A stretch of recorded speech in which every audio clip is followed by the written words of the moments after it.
Broadcasting from Hollywood, California, it's Grant's Rants, Hollywood Talk. The Real Housewives of Potomac fall flat, but Cheshire wives are spot on. We're talking celebrity deaths to celebrity Big Brother. Oprah counts points and money with Weight Watchers. Dish with Dan Babic and I right now. Let the ranting begin. I'm sitting across from host and TV personality Dan Babic. Hello guys, it's good to be here. I'm so glad to have you. There's so much that we have to cover. I can't wait to get into it. So Dan and I met at the AfterBuzz TV holiday party, and we hit it off. I know. I was like, I like you, Grant. You are fun. And when can we work together? When can we do a show together? And then you said, well, I've got Grant Rants, so... Yes. I just love your energy, and I said, we're going to have such a good chat, because we watch, like, all the same stuff on TV. So... Totally have to talk.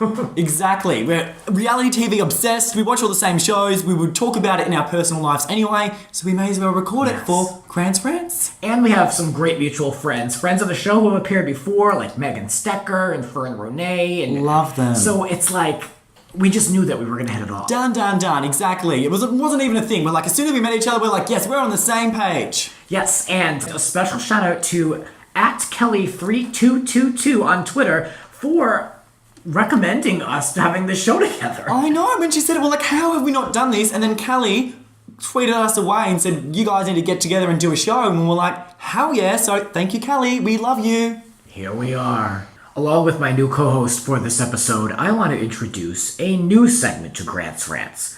We need to talk. Do you have a ridiculous comment, question, or game you want us to play? Something that you just need to rant about? Well, reach out and submit your inquiry to Grant's Rants Hollywood Talk Facebook page. Tweet me at Grants__rants. And if you don't have social media, I want to hear from you anyway. You can email me at grantspodrants@gmail.com. GRANTSPODRANTS@gmail.com. And just let me know your name and your location, and your question, comment, or concern could make it onto the air.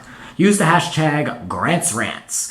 Other podcasts actually do this, and it's like called different types of mail and messages, but they only accept questions from people that pay to subscribe to their shows. Ooh. So I'm not doing that. I don't care if you're paying or not. And no one's paying. Exactly. Keep it free. Exactly. Yeah. Tough economical times. There's not even a pay option here. Yeah. So I want to hear from you. I have built up such a great audience, and I want to know what y'all are thinking. So let's do that. But first, let's take a moment to give our in memoriam segment of the show of celebrity deaths of 2016. We're only a few weeks into the year, but there's already a list. There is. It's so sad because everyone says that things come in three. And it's just funny with the patterns of life. Generally, if there's one celebrity death, there's like two or three at the same time. Yeah. Every single time. Like with Michael Jackson, I totally forget her name now, but the girl that played the mum on Parent Trap died as well, and there was... Oh, yes. She died at that time as well as another celebrity. They all kind of died at the same time. Oh yeah, Farrah. So it's just interesting that it kind of goes like that. Yeah. Well, of course, the news of Alan Rickman's passing was all over my Facebook feed. Of course, famous for the Harry Potter movies and a lot of other things too. I mean, he's been in the business for a while. Yeah, I do find it interesting though. It is tragic all the deaths that suddenly people who weren't even fans of the person that died, oh my god, I'm so sad, yes. I love them. I mean, it's great to have support, but it's just funny when someone dies all of a sudden. I mean, he was a great person, but everyone's like, oh, he was such an inspiration to me. So you've only read the first Harry Potter book and you only watched 2 Harry Potter movies. You weren't that obsessed, but it's funny. Everyone gets like me. I didn't get that deep into the Harry Potter world. I read the first 3 books and watched the first 2 movies. But I wasn't posting memes of Alan Rickman either. No, it's just and even I always find it funny. Obviously, all the people that died were very respectable people, and I do feel really bad. But I always find it funny when assholes die. People who were horrible people die, and everyone's like, they were just such a great person. I was like, it's sad that they've died. No one deserves to, die young, but they actually weren't. They lived a horrible life. It's just funny when someone dies, suddenly they're a hero, and yeah. It's true. And with social media, everyone has like a memorial now. You know, everyone gets to create this hashtag and all this nonsense. Shocking to me was Renee, Celine Dion's husband, and then her brother passing only a few days later. I mean, that is so much to handle and to have to internalize. I feel for her. I really do. I do.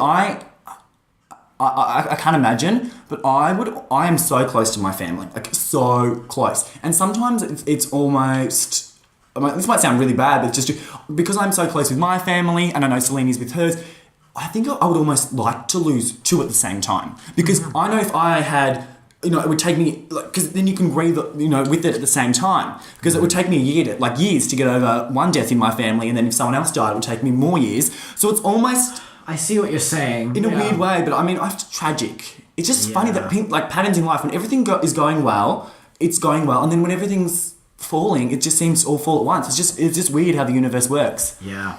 Both to cancer, it's just odd. Yeah, tragic. More cancer deaths. Of course, David Bowie, much like Alan Rickman, dying at 69 without the public's knowledge of knowing that they even had cancer. Yeah. David Bowie was a icon in my house. I mean, we had like pictures of him, and like my mom's laundry room had a bunch of David Bowie stuff, and I just know all the songs. It's just so fascinating that when he passed, there so many people were playing David Bowie music, and it's like, oh wow, David did that song, and he did that song. I mean, he is just like covered so much and such a part of the fabric of music over so many, like, I don't want to say generations. I don't want to make him seem old, but people my age, my parents, in between. I mean, just very iconic. Yeah, like he's like a few people when they die can say that they're an icon. Like he was an icon, and he was so progressive and just so ahead of his time, and was constantly he's an icon.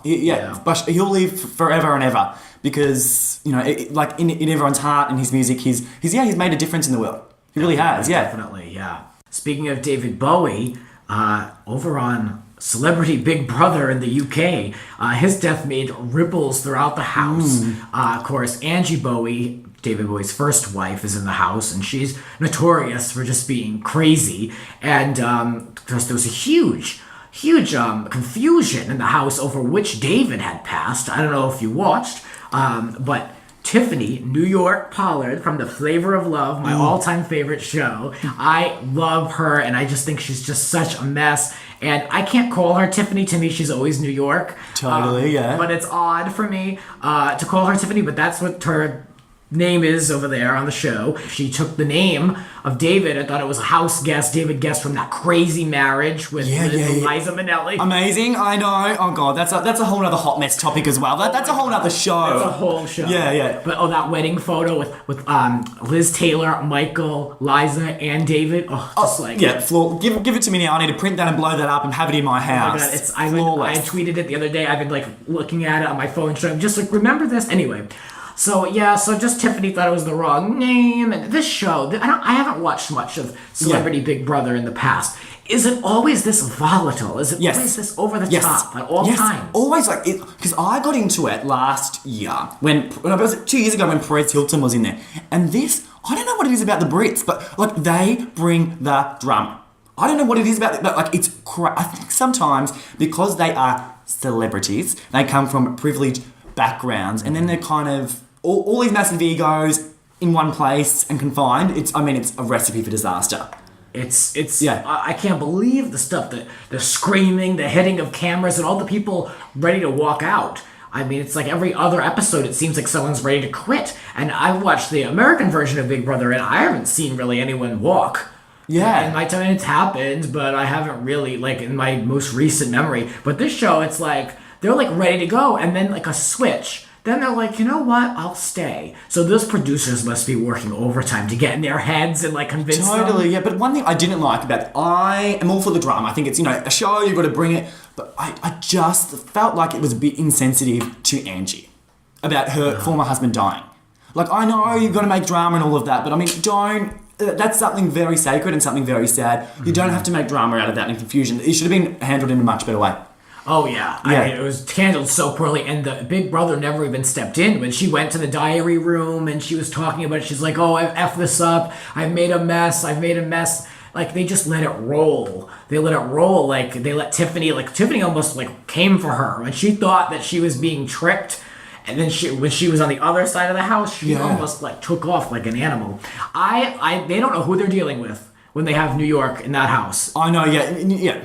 They have no idea. In fact, they don't even know that she was famous for a cat fight. The most iconic fight with the spit, just flavor of love, just Look, I'm scared of Tiffany. Tiffany scares the living daylights out of me. Like, I can fight with my mouth, but I can't. I would run for the hills. She's a tough woman. I want her to see her win. I really do. I just don't think she's going to make it all the way. She's not very like copacetic and not very likable. I think. But interesting. She brings the drama, so we do like that about her. But yeah, scary. I'm scared of Tiffany. Scary. Yeah. Yes.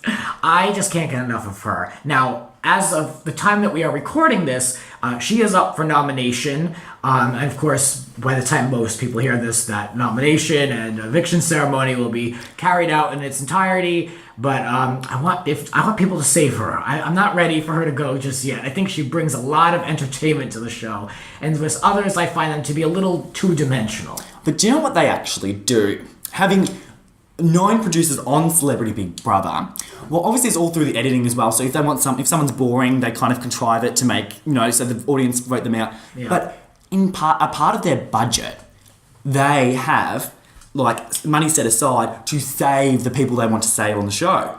So a lot of the time, because someone like Tiffany is bringing the drama and she's very unlikable to the public, but I mean she keeps the show very interesting. Part of their budget is team members of the Big Brother team will vote to save. Oh, wow. Because that's not against the rules. It's just like the general public. Yeah. So yeah. So they pay people off sometimes. Yeah. Interesting.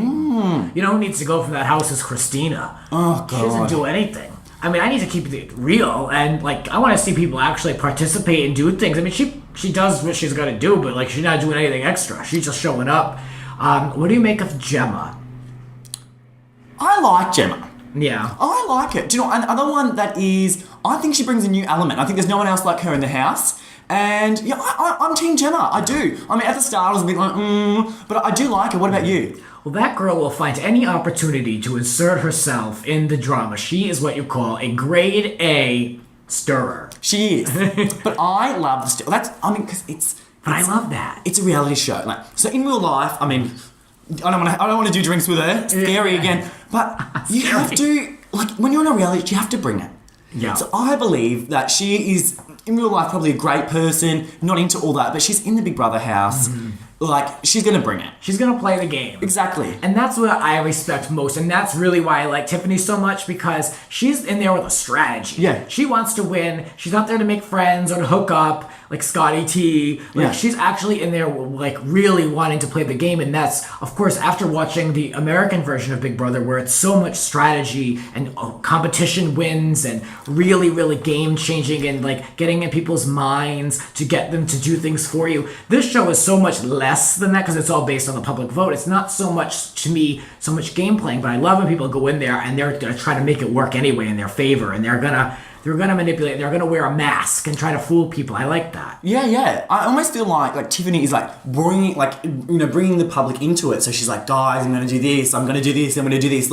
And once again, bringing the fun, bringing the drama, making it interesting. See, we can't get enough of it. Even if you hate her or you love her, you're talking about the show. Yes. And you're watching. And if you haven't checked it out yet, it is a crazy ride. You really need to check it out on YouTube. Search Celebrity Big Brother 2016 and just give it a shot, because one of these people is just going to make you go crazy. I mean, They're all nuts. So I think it's just so well cast, and I am in it to win it. I really am. Absolutely. Let's talk about another reality show across the pond. Ooh. The Real Housewives of Cheshire. Love, oh my God. When I found out that you watched the show, I said, this is going in the show. I can't wait to talk about it. Totally, because not a lot of people, I know Khloe Kardashian is now into it, and a lot of celebrities are getting into it, but I am obsessed. I love Lauren. Love Lauren. Lauren is, her and that husband, they are a duo that you don't want to mess with. I love them. At first I was like, oh, this one, I couldn't handle it the first episode Yeah, with yeah. Lauren. I was like, a major eye roll at Lauren. But now I'm like, okay, I get her game. Like, she just walks into a room where the people are hating or what. She is like enjoying it to her fullest. She doesn't care. I love it. I love it because I mean, so many people, even if you are a strong person, we're all so self-conscious. Like, oh my god, what are they going to think? She's like, this is who I am. This is what I believe. I don't care if you either like it or you don't. Yeah. And I'm not apologizing for it. And then she's got her like husband, because usually it's like a balance. It's like a yin and yang. So if you've got someone like Lauren who's very out there and stuff, then her husband will generally be more reserved. Yeah. But her husband's they're just like this power force duo, and they just. World domination, those two. I know. You wouldn't want to be on their bad side, but love. I love that they're like a power force duo where they just kind of look out for each other. Like, they're not going to let the other one get railroaded. No, Like, yeah. They're not, but the two of them aren't afraid to put something in the middle of the table just to piss people off. I love that. Like, And you kinda see I them need that sitting- in my life. I need like a counterpart to be able to stir the pot and then be like, oh, I don't know what you're talking about. And have each other's back. Exactly. And who do you not like? Because that's always fun. Who are you not liking? Well, I find Leanne to be a total airhead. Yes. However, she does have a nice house. She does. And I like her loyalty to that ice cold bitch. What's her face? Dawn. Dawn, yeah. Oh my. But Yeah. my favorite is Magali. Magali! Yeah. Because we were talking before, and I'm like, who's your favourite? And Grant's like, I'm going to reveal it on the show. So Magali! Magali, I love, because I love anyone that talks in third person. Yeah. And the opening tagline isn't even correct English. I just love it. The opening tagline is, when you mess with me, you better don't mess with me. Don't mess with Magali. So that's like bad English opening tagline for a housewife show, and it's third person. So it's like, oh, that's like a trifecta for me. Done. I just love her. And I love that this girl like needs a stylist, she like doesn't look the best, but she comes in. I can't just, I was actually like tweeting with her the other day just for fun. And she said something about me going around wearing an invisible crown. And when I asked her if the Housewives was coming back for season 3, so I don't know what she's about, but I'm in. I just can't get enough of Magali Garay. And obviously a lot of the Real Housewives, from series to series to series, they're all kind of similar.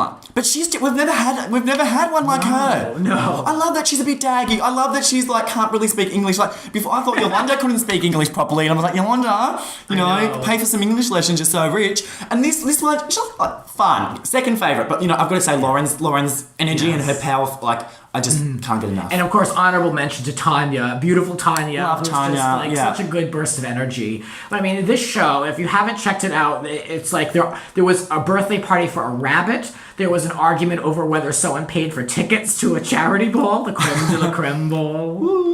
I mean, what else nonsense is going on? Oh, whether or not someone could freeze their eggs and have a child to 40, and if it would be just as good as a frozen pizza. Exactly. They're just fun. I find that people in British, they're kind of. We even see with Lisa Vanderpump on the Real Housewives of Beverly Hills, even though we both don't like her, but they've got a bigger sense of humour. Like they can kind of go a bit more dirty, and they can kind of laugh things off. Yeah. So when drama gets really real, I feel like it's more intensified than Americans, but they don't let the small things bother them. But then when big things happen, they're like 10 times more angry and more psycho than the Americans. Yeah. Now, let me ask you, when you watch Cheshire Housewives, do you have to put on subtitles? Because sometimes I have to put them on. I'm like, some of the things they say, I had to look up what gobby meant. Like, I wasn't. That's just not a word. Oh my God.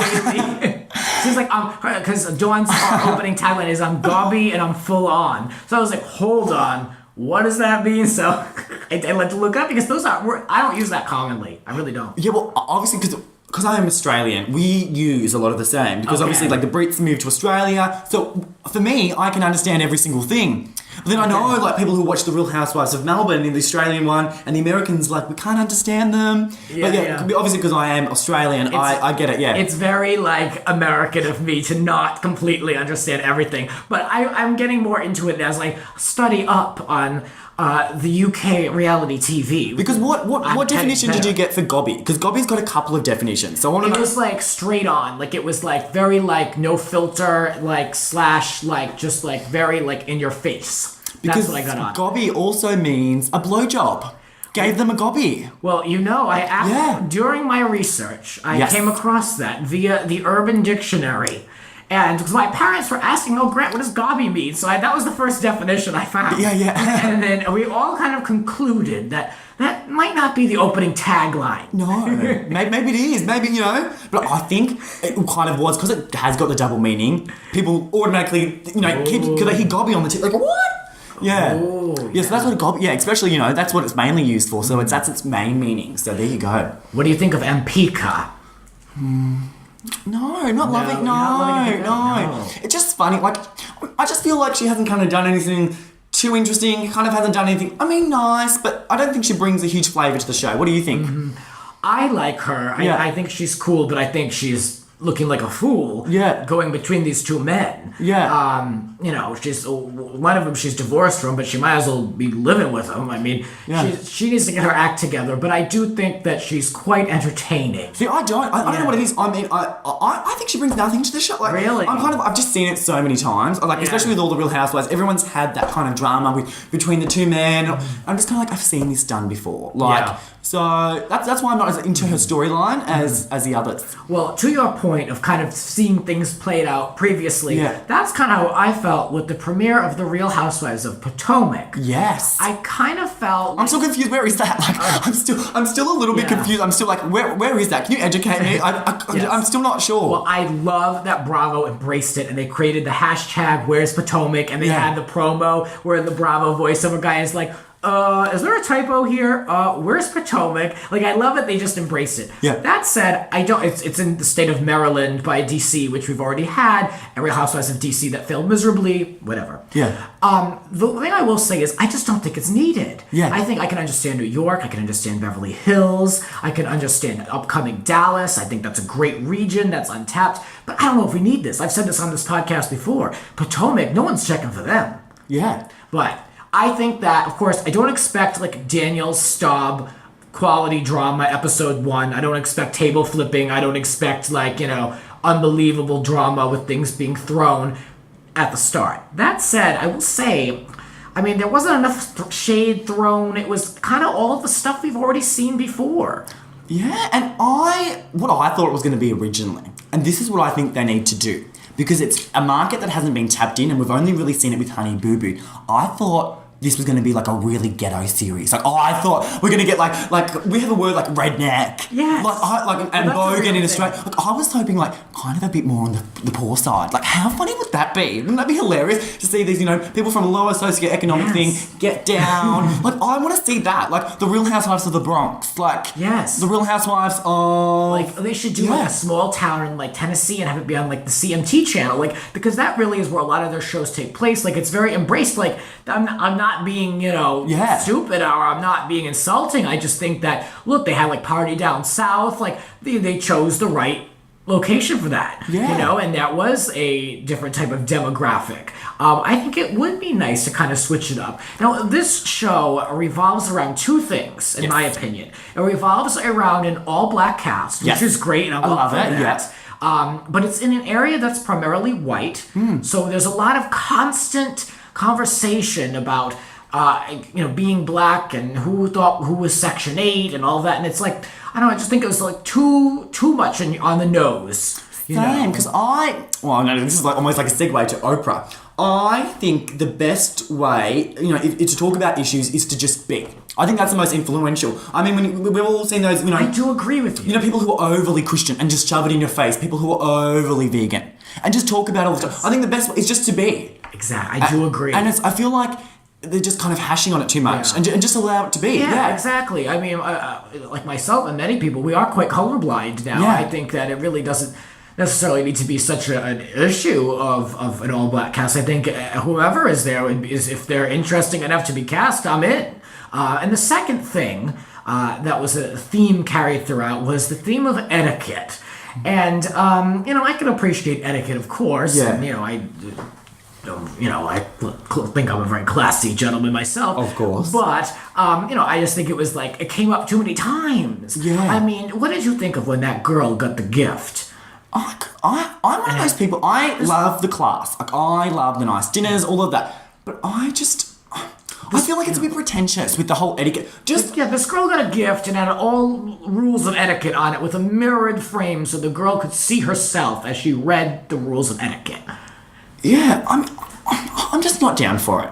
I just think it's so pretentious, and I don't like rules of any type of thing. Okay. Just do you. I mean, you can be very rude, obviously, there are things that are unacceptable, but for the most part, stop putting pressure on people, stop trying to put people in a box. If you come to my house, if you want to wear a designer gown, great, or if you want to come in your flip-flops and sweatpants, whoever you are, you're my friend, you can come here. So, I'm just not into all these rules, and you got to do this, you got to do that, in order to fit in with this high-class woman. It's like, just do you. If you're a great person, you're a great person. I don't like the whole etiquette thing. What about you? Yeah, no, I mean, I just think it was repetitive and redundant. However, that girl, Giselle, walking upstairs in someone else's house with a stranger to the host of the party, that is a no-no. I'm sorry. I don't like people in my personal space. I think bedrooms are off limits. Yeah. For the most part, unless if you're invited in. But, of course, she said she felt like the hired help in the kitchen, and it's like, oh, Lord. But I do like that Charisse. Yes. I think she's going to be interesting. Of course, Karen is really trying to lead the charge with being the Lisa Vanderpump. And I will say I have a bone to pick with this woman over the constant reminder that she's married to the Black Bill Gates. The Black Bill Gates lives in Potomac, Maryland, and he has to wrap his wife's gifts, and she has to drive herself around. I don't know about that. I find her a little bit inauthentic.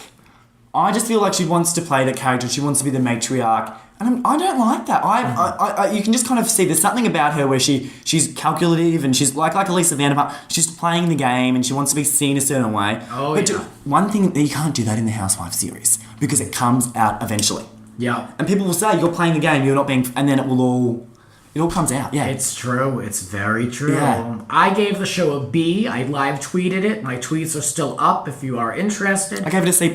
I give it a B, but if I'm going to give it like plus and minus, then I would give it a B minus. Yeah. I really would. I give it B like just a core letter grade, but if I'm going to be technical, I'd probably give it like an 82. Yeah, because I watched it and I'm like, okay, cool. Now I'll watch that if there's nothing else on. Cute. But I'm not obsessed. Whereas Cheshire, I'm like obsessed. Oh, I can't look away. Yeah, can't look away. Whereas that one, I'm like, I just think it was... What's the point? We've already got so many Housewives franchise. I think 2 seasons max. It'll be like a DC or a Miami. Yeah. Well, let's totally switch gears. Let's look at Oprah. Ooh, yes. Have you caught these Oprah commercials that are out there that are, they say women are crying watching them. It's old shots of Oprah trying to run up a hill and trying to do an exercise and struggling to finish a set. It's like, Oprah's purchased 10% of Weight Watchers and the world now knows about it. Absolutely. And that's what we're saying because I always say I am the biggest Oprah fan alive. She's my Jesus. I love her. And I never fault her. I can't fault her really, but I think she has made a huge mistake here because I don't like that she is one of the most, I would say, she's had one of the most influential women in the world. I think she is. Oh, yeah. She's the most influential woman in the world. She's undoubtedly had one of the most successful careers for women in the world. And she's done that as a lady who has not been the thinnest girl. And I think she's an example that you do not have to be perfect. Like she was the minority. She was a little bit overweight. She had a big nose. She was from African American descent. She had the funny name. Yeah. But she was that example of as humans, we're not perfect. Mm-hmm. And, constantly trying to better yourself. And she's saying what I didn't like inside every overweight woman is the knowledge of the woman she can be. So it's kind of saying that, like, you are not enough if you are overweight. I can understand that. But I think you are enough. And I don't think everyone's got their, addictions and everyone's got their things. And that's a very personal subject. People are addicted to food and that's their form of emotional eating and all of that. So I don't like that. I think she should be an example of a curvy woman who is still healthy that is not obsessed about what she weighs. Yeah. Yeah. I saw her on Ellen and she was talking about how she never wanted to get involved counting points. And that's, of course, exactly what Weight Watchers is a point system. So, to me, I'm like, I know, I guess she says it works for her and she lost 15 pounds in a short period of time. But if that's just not something you wanted to do, then why are you doing it? I just think... Yeah, and I'm like so passionate about this topic. Yeah, totally. I think, I didn't realize that was still like such a thing. Of course, like when you think of weight, you think of like the wheelbarrow she brought out and the jeans and all that. She's very iconic to the overall image of weight loss. Yeah. And the way I understood everything was that she probably got a call from Weight Watchers. It was probably like a shot in the dark. Like, let's see if we can get Oprah on this. We'll start at the top. And she bit, and I think it was like, that's how I perceived it. I think that they just got really lucky that she wanted to give it a shot. Yeah. Because she's never endorsed anything. No, she doesn't, yeah. So it's amazing that they got her. I mean, what a win for them. Their stock doubled within the same day of the announcement. Crazy. I think she is, because something which I love about her is she's always authentic. But I think she's being a bit inauthentic here. And that's what I don't like. I feel like she's got her business hat on with this thing and she's not delivering a true message that she truly believes. Mm-hmm. I don't know. Oprah, I don't know. That commercial was so over the top. I always love what Kathy Griffin says about Oprah, because no one ever goes Oprah. Because everyone's like, you just don't go there. Yes. And Kathy Griffin always says, the comedian, I love her, but she thinks she's Jesus. And it's so true because she does. Doesn't she? She does think she's got a bit of like, I know it all. Yeah, this is how you do it. Yeah. But like, yeah. Very profound in her speaking. Like the other commercials where she sits there and she's just kind of just discussing it. Like, I bet Weight Watchers is seeing a tremendous, uptick in their women and men wanting to get involved now that she's there. So I don't know if it works for her, and I guess it'll work for other people. I mean, I guess at the end of the day, she's just trying to benefit her followers and, the people in her life that, really, follow her career. But I am a little surprised that she almost didn't latch on to somebody else in the industry's weight loss plan that she would endorse herself versus just Weight Watchers. I feel like it was odd. Yeah. Well, as we ponder this, start pondering your questions that you can send to me in our Grants Rants We Need to Talk section. And I really do want to hear from you. So reach out to me on Twitter, the Grants Rants Hollywood Talk Facebook page, and email me at grantspodrants@gmail.com. You're listening to Grant's Rants. Please rate, subscribe, and share on iTunes and social media. Spread the word. There are a lot more rants to come. Follow us on Twitter at Grants__rants. And now for the one-on-one. Back with Dan Babic from Melbourne, Australia. Woo! So how do you manage to be from there and be so close with your family? You mentioned that earlier, and just be so far. Oh my God, I am like family obsessed. Like I am beyond family. Like that, to me, that is the most important thing in your life. So it is hard. But in saying that, I think it's good motivation because I always say, if I'm here and if I'm going to be away from my family, I have to work my butt off and I have to make it worthwhile. So if I'm just kind of hanging about, just working this kind of job, having a, kind of normal life and not hustling and not going for a greater cause, I'd rather be back in Australia. Yeah. So it does give me that motivation that if I'm going to sacrifice that I really, really have to succeed and work tirelessly to make my dreams come true. I totally get that. Yeah, and I complain about the distance that it takes me to get home, but you have a very long road ahead of you and you want to go back. I know, me and my mum are best friends. Like, I would call her if I go home with someone at night. I'm like, oh my God, Mum, I woke up in this apartment last night. I've gone home with someone. She's like, how old were they? I'm like, they're 35. She's like, you're 21, you can't do that. And like, I've told her there is not a secret that she doesn't know about me. Like, I tell her everything. Well, I'm like that in my life anyway, but usually, with your parents, you're not... you don't reveal everything, but there's nothing that she doesn't know about. Nothing. Well, I get that from you, that you're very transparent, and I think that comes back to your brand. So let's talk about that and really your overall goals and really what you stand for. Yeah, well, I think that you should never be ashamed of who you are or even ashamed of your experiences, because at that time, that was, when you know better, you do better. And I think because I grew up outside of Melbourne in a small town, and I was always restricted. I couldn't say this, obviously being gay in a small town. I had to be this, I could never do this. And I was constantly had to pretend to be someone I wasn't. And I thought, celebrities especially were my thing to go to, Hollywood. Because I saw these fabulous people who were just over the top and being themselves. And I think, almost like a Lady Gaga thing, I think if I reveal everything, like I will talk about being depressed and doing drugs at a club, or going home with someone much older than me because I felt insecure.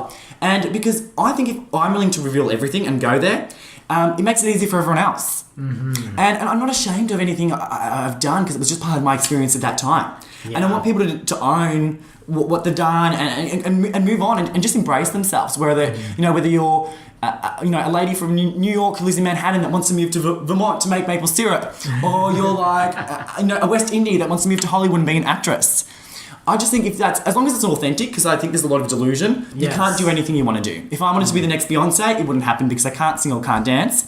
But if you have an authentic dream and you really want to do something, I want to empower people that you really can do it and just be yourself. That's the most important thing. Because I think when you are yourself, things naturally flow. Yeah. So I really do try and be my authentic self at all times.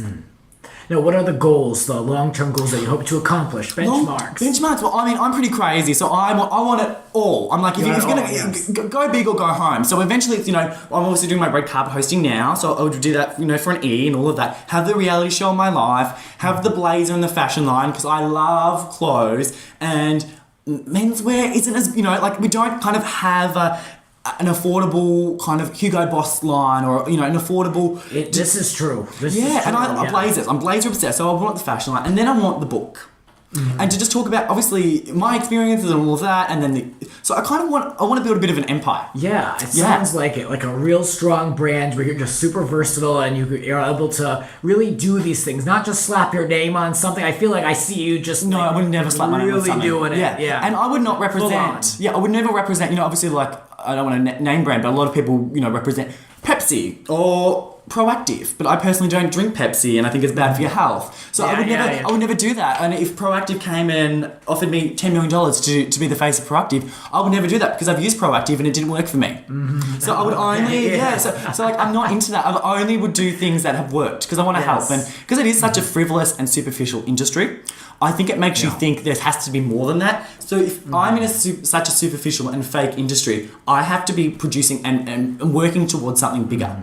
Because if I just had to stand there and look good and wear a blazer and say my lines, nothing would fulfill me and it wouldn't be worth it. So, You seem like a super positive spirit and Thank you. Really just getting hammering it out and hustling, getting things done. Hustling, yeah. How do you deal with the moments that are a little more humbling or maybe something that didn't work out for you?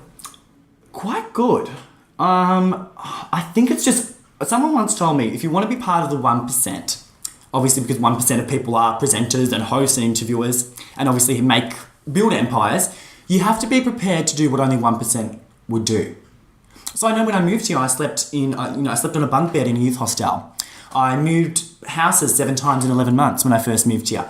I didn't have friends for 8 months. I spent my, Christmas, my birthday, New Year's, and Easter all alone. But most people would give up. I had 2 cars blow up and everything went wrong. But I'm like, it's in those times where you really have to push on. And it's hard. It's very hard. It is, but I know that most people, like 99% of people, would have gone home after, everything crumbled. So I keep that in mind. If you want to be part of 1%, and I think it drives me, because it is my passion, but wanting to make a difference in the world. I'm not a small person. I'm a big person. I want to give. And I feel like I've got something to give. And if I'm not giving it, that's just a waste of time. So I just always remember that. I really just want to help people and honor myself as much as I can. I love your sense of self. I love that. You're just like so full on with it. You know exactly what you want out of life, and you're doing it. I love that. Totally. And that's what the show is all about, really. I mean, it's about, it's like, I always say, like, Rants Hollywood Talk, parentheses, like, Hollywood hustle, like, we'll talk about the celebrities and we'll do all that stuff, but it's also like really just what keeps you motivated. Totally. And how you just manage your way through what I think is the most difficult business. It's so hard. It's so hard, I mean, so it's like, where do you begin? So a highlight for you was being on a segment on Ellen. Yeah, so tell me about this. Where I'm from is so middle class, and everyone is a labourer or a nurse or a teacher or works at a grocery store or works in retail. No one does extremely glamorous careers. There's been no one famous came from where I lived, and I always believed I was meant to be famous. Always. I used to say that when I was little. So for where I'm from, to say I want to build my own brand and to become a reality TV star and be like Ellen DeGeneres, people think I'm crazy. So when Ellen came to Australia, I said to everyone, I'm going to meet her and I'm going to get a segment on her show.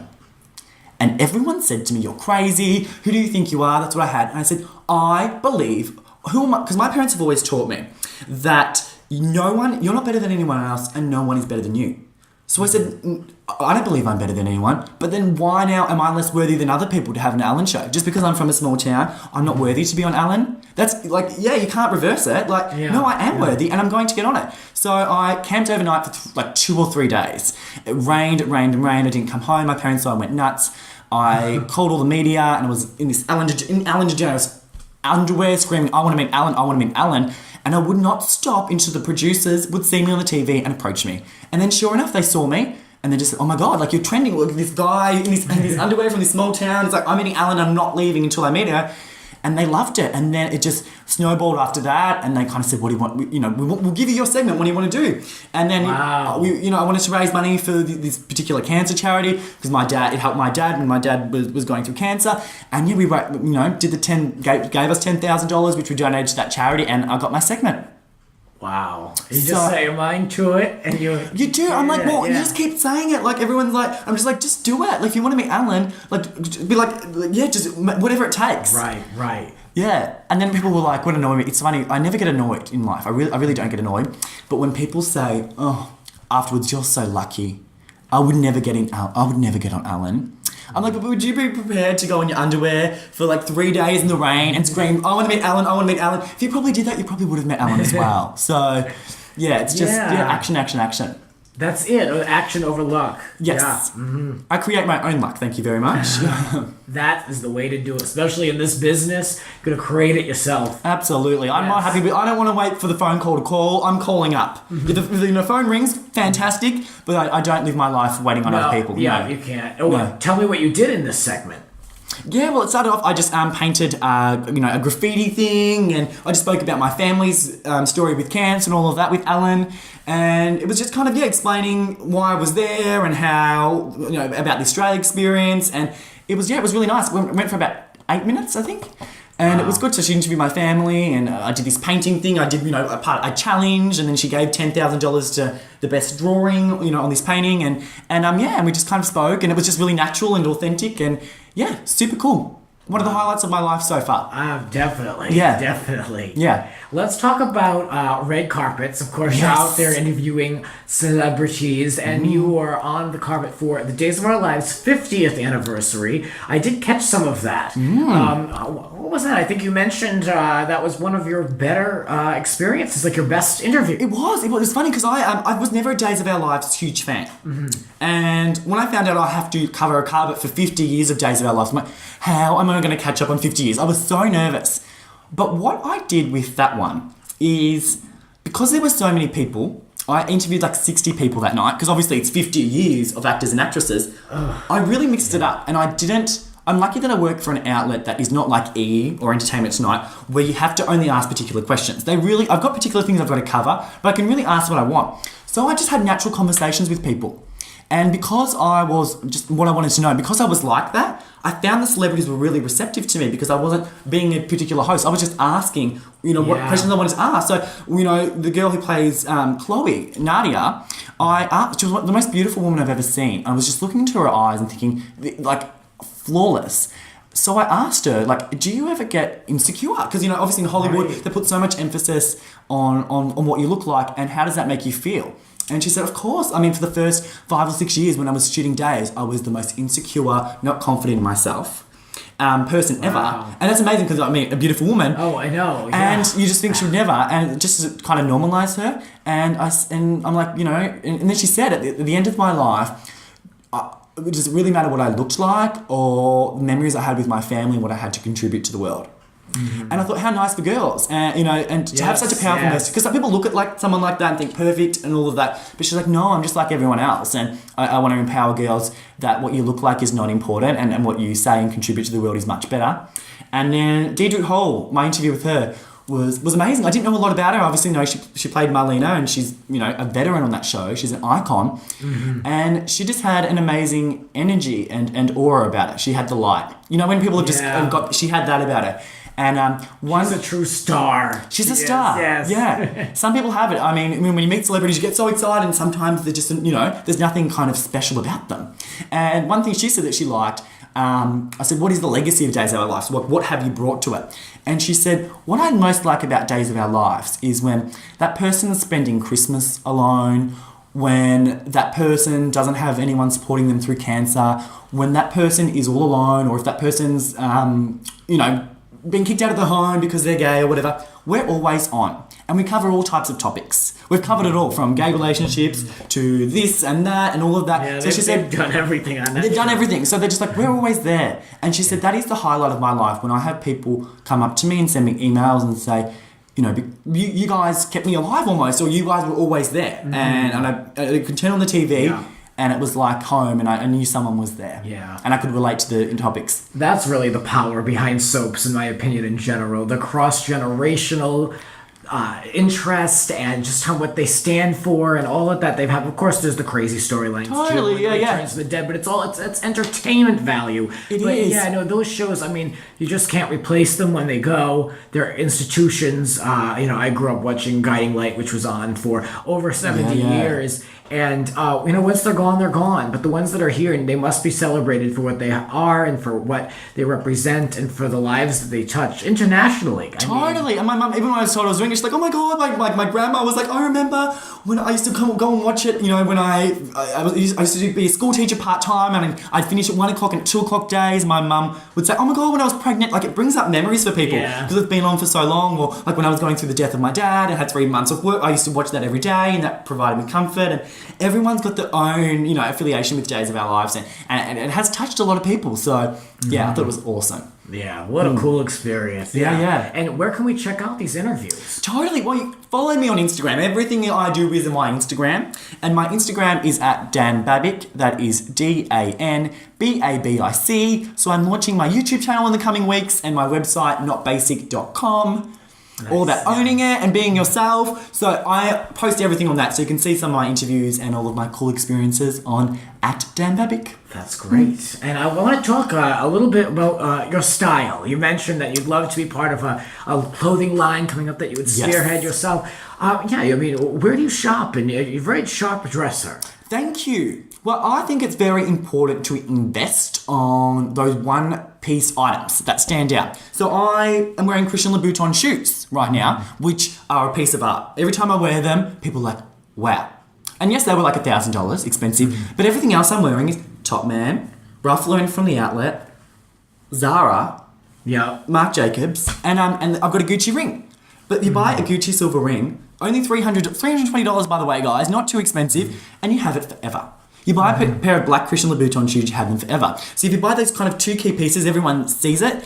And it's all about the weight and the fit as well. You would look much better in a H&M suit if you then spend $30 to get it tailored than you would in a Hugo Boss suit that doesn't suit you. Yes. So, this is so true. Yeah, so it's all about that and just being smart, because you don't have to spend a lot, but you just have to, on those classic items that you have forever, don't spend money on something that, when I remember, acid wash was really in. There was $8,000 Gucci acid wash. Yep. I'm like, that's not going to be in. If you're going to spend money, buy a pair of shoes, buy a belt, and it really does. And you don't have to be a millionaire to buy these pieces. You can get something like the ring, or even like my wallet. I think that was $300, Louis Vuitton, but you have it forever. You'll have it it's an investment. Yeah. And those shoes, ridiculously expensive, but I wear them 4 times a week, and they will never get ruined. And they're black. I'll have them to the day I die. Yeah. Yeah. I totally agree with you. To me, the way I shop is where I'm looking for things that are very versatile. Things I can dress up and dress down. So something I can put a blazer over and still be able to go out. Or not necessarily, I don't wear denim jeans, because to me that is just I can't really get away with that. That's you can't really dress that up or down. Sometimes it's not appropriate, especially restaurants that we go to, things like that. So I'll wear pants from Zara or whatever like that. Yeah. A little bit more. They look like they could be suit pants and things like that. So I'm always trying to find things that can be very versatile. Even coats. I think that's kind of what I do. I try to buy a lot of coats because that can really make you look, dressed up or dressed down. Totally, yeah. And I always kind of say if you like an outfit, MrPorter.com is where all the best designers, they're all best styled, and GQ. So just look at that and then try and recreate it. These H&M, Zara, and Topman are your best friends. You can shop at all that and be perfect. And all affordable. So H&M, Zara, and Topman are my go-to.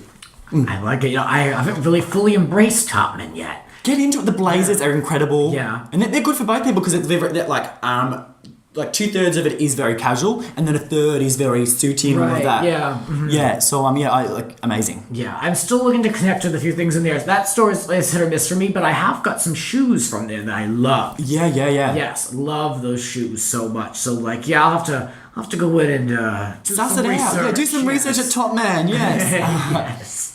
So what's next for you? What's coming up? Next is it's my YouTube channel that's coming up, and it's really it's an exciting time because I don't know what's next. But I've been working so hard for such a long time and doing my red carpets that it's in that place where it's really all the hard work's about to pay off. So it's really exciting. So I've been hustling for a long time, and everything is the reality show will come out soon, and so will the dating show that I hosted, and I'll really get to see the results and see the mullah. There's a lot of working for free, and you've got to have jobs on the side. But it is about to happen for me, and I couldn't be happier. That's great. That's excellent. So let's be able to keep up with you. Like you mentioned, your Instagram account is really your bread and butter of contact. Yes, at Dan Babic, DANBABIC. Perfect. Love it. All right. And your website, one more time. Yeah, well, it's not up yet. It's coming up next week, but www.not-basic.com. That's great. I just said on this podcast too long ago that I am not interested in anyone basic. No. I made a big deal about that. So I think that this is just such a great match to have you here. Yes, I always say I didn't wake up today to be mediocre, did I? No. In the words of Sweet Brown, ain't nobody got time for that. Woo, I like that. There we go. That's a new one I can steal from you. Well, on that note, funny. we will keep up with you on social media. And thank you so much for listening, everyone. Check out Dan Babic and what's going on in his life online. Thank you. Thank you for having me. This was fun. We should do it again sometime. Absolutely. Bye, guys. This has been Grant's Rants. Follow us on Twitter at Grants__Rants. Cover art created by Howie Ronay. Voiceover by Sir Richard Wentworth. Original theme music composed by Alexander Arnson. Granted Wish Productions.